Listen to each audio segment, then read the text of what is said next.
Good morning, everyone. It's your favorite rust check technician, Adam here, coming to you live from the rust check shop in Niagara.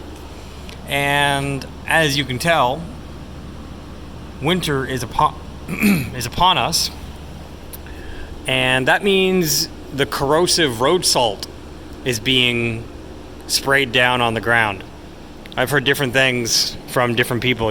I actually have the guys who drive the trucks, the road salters, as customers here, believe it or not. And they're adamant that they come and get their vehicles rust-proof. This is not one of those gentlemen. But you see this white stuff up the side? What that is liquid road salt that's been turned into a slurry that was kicked up on the vehicle from driving around behind other vehicles. And then it's re-hardening into a crystalline salt.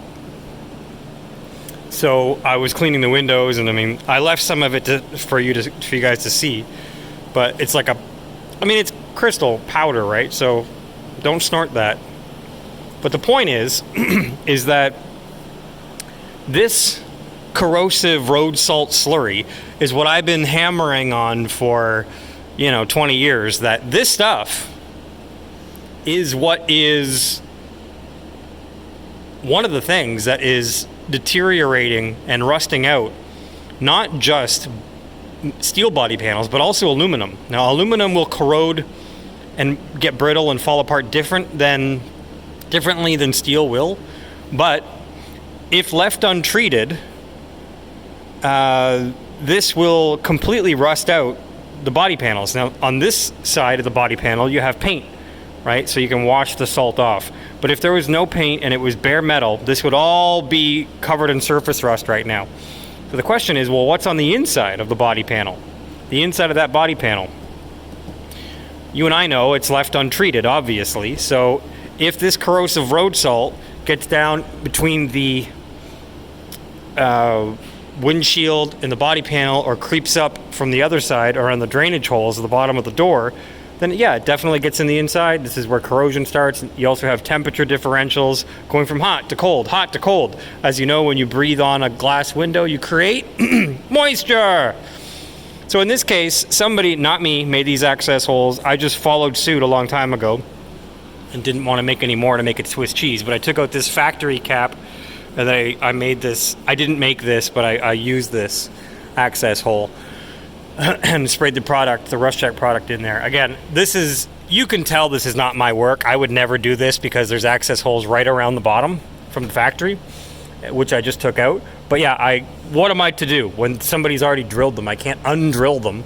So and then we spray the product on the inside where the untreated metal is. And paint, as good as paint isn't even permanent. And the road salt gets thrown down every year so that the road doesn't ice over.